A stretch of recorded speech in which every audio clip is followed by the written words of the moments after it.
என்னுடைய பேரு சுப்பிரமணியன். ஆ நான் உங்ககிட்ட வந்து என்னன்னா ஒரு முக்கியமான விஷயத்த பகிர்ந்து கொள்ள ஆசைப்படுறேன்.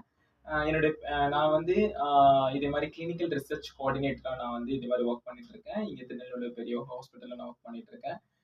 உதாரணமா வந்து என்னன்னா, என்னுடைய அப்பாவுக்கு வந்து பார்த்தீங்க அப்டின்னா, அவருக்கு வந்து ஒரு கிட்னில ஸ்டோன், அதுக்கப்புறம் இதே மாரி ஆ அவருக்கு வந்து புரோஸ்டேட் வந்து இருந்துச்சு. அவர் ஆல்ரெடி வந்து பிபிஹெச் பேஷண்ட்.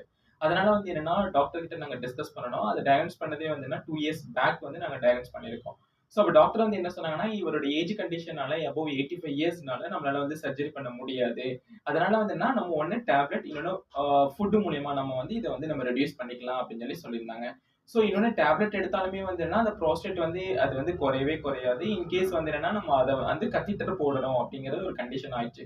கத்தீட்ரைசேஷன்ங்கிறது வந்து நம்மளுக்கு எல்லாத்துக்குமே தெரியும். அது வந்து எந்த அளவுக்கு இன்ஃபெக்ஷன் ஆகும் அப்படிங்கிறது வந்து தெரியும். அதனால லைஃப் லாங் ஃபுல்லா அந்த கத்தீட்டர் போடணும் அப்படிங்கிறது வந்து டாக்டர் வந்து பிரிஸ்கிரைப் பண்ணியிருந்தாங்க. ஏன்னா சர்ஜரி பண்ண முடியாது. அதனால இத தான் நம்ம லைஃப் லாங் கொண்டுட்டு போகணும் அப்படிங்கிறது வந்து டாக்டரே சொல்லியிருந்தாங்க. உடனே வந்து என்னன்னா, நாங்க வெஸ்டேஜ்ல இதே மாரி ஒரு சார் இருக்காங்க. அந்த சார் வந்து சொல்லியிருந்தாங்க இதே மாதிரி. இதுல வந்து புரோட்டீன் பவுடர் இருக்கு அப்படின்னு சொல்லியிருந்தாங்க.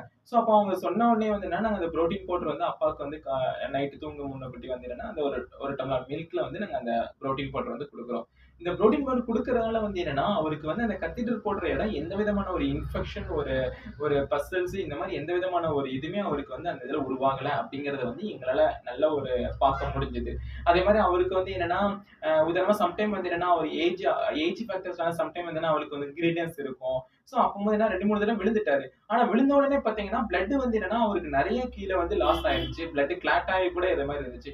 பட் இந்த புரோட்டீன் பவுடர் எடுக்கிறதுனால அந்த பிளட்டோட வேல்யூ வந்துன்னா, நாங்க உடனே விழுந்தோனே டக்குன்னு செக் பண்ணவும் ஹெச்பிபி அபோவ் 12 இருக்கு. என்ன காரணம் அப்டின்னா, இந்த மாரி புரோட்டீன் வந்து அதிகமா எடுக்கிறதுனால அவருடைய ஹெச்பி லெவல் வந்து ரொம்ப ரொம்ப அதிகமா இருக்கு. அது வந்து நல்ல ஒரு பாடில வந்து ஒரு ஃப்ளோ இருக்கிறதுனால எந்த விதமான ஒரு இன்ஃபெக்ஷன் வந்து அவங்க அதுல வந்து ஆகல அப்டின்னு டாக்டர் சொல்லியிருந்தாங்க. அதனால இந்த புரோட்டீன் எடுக்கிறதுனால வந்து என்னன்னா, அந்த புரோஸ்டேட்டோட சைஸும் வந்து இப்ப நல்லா ரெடியூஸ் ஆயிடுச்சு. அதே மாரி எந்த விதமான ஒரு இன்ஃபெக்ஷன் அதுல வந்து அ ஒரு ஒரு ப்ராப்ளம் அப்படிங்கிற அளவுக்கு கூட எதுவுமே இல்ல. அதே மாரி அந்த புரோஸ்டேட்டோட சைஸும் நம்மளுக்கு வந்து ரொம்ப குறைஞ்சுச்சு. Thank you wastage and also இந்த ப்ராடக்ட் எனக்கு டிஸ்கிரைப் பண்றதுக்கு ரொம்ப ரொம்ப நான் நன்றி சொல்றேன். ப்ளீஸ் நீங்க இதையும் நீங்க